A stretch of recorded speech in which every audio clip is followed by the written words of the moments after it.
present a little bit of a counter narrative, I think, to some of the things that you just said, that we just heard.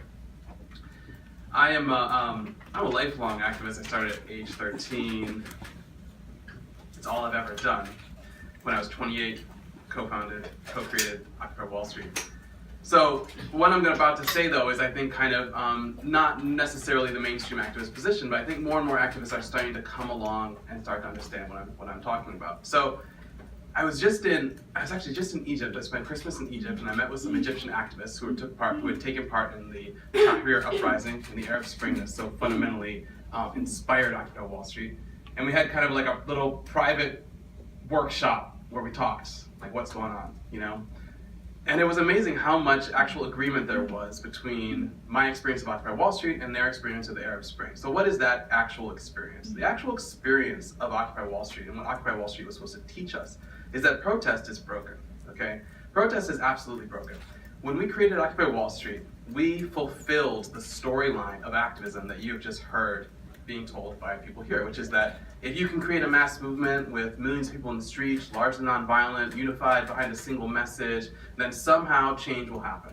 That's the dominant paradigm of social activism, and it's dominated my entire life of social activism, right? But we did that with Occupy Wall Street.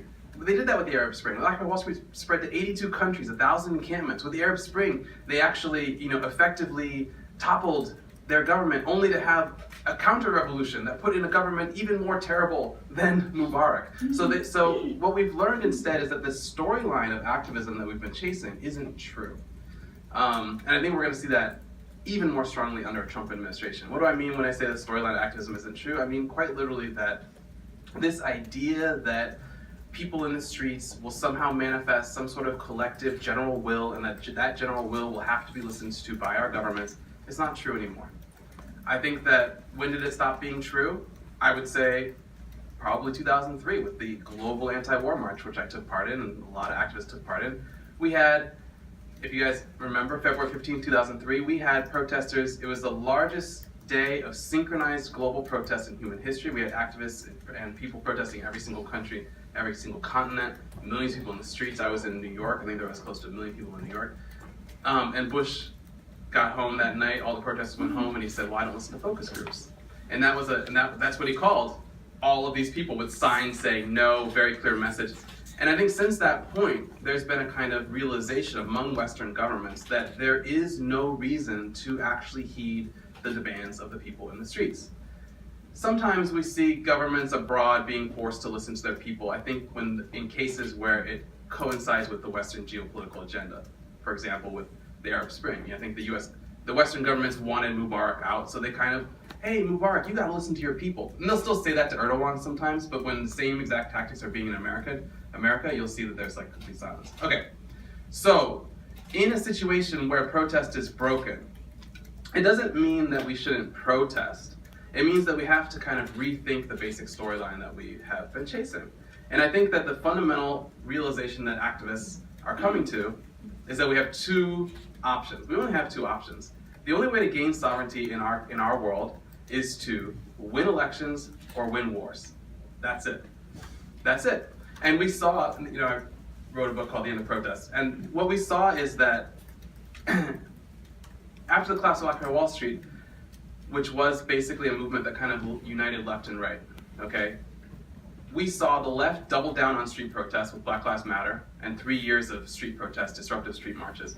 And we saw the right go the other direction, towards winning elections. And now we see who took the correct strategic path, quite frankly. Trump is in power. So we have on the one hand this great challenge of how can the left or how can social movements start to win elections in multiple countries? We're seeing, I think, very inspiring examples happening in Spain with a social movement called Podemos, in Italy with a social movement called the Five Star Movement, with even the Pirate Party in Iceland is starting to win elections. These are all examples of social movements that have they've discarded traditional notions of protest and they've turned winning elections into a form of protest. And then of course we have this whole dark side, this whole shadow of armed revolution and this kind of thing, which I think is some people are going to turn to it, and I think it's not going to work. So we see that the best example of that being, of course, ISIS right now. ISIS would be an example of an armed social movement, right?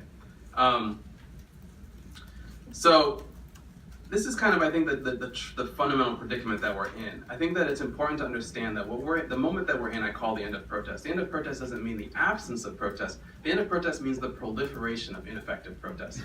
It means the development of an industry of protest that is, quite frankly, anti-revolutionary. The progressive left has.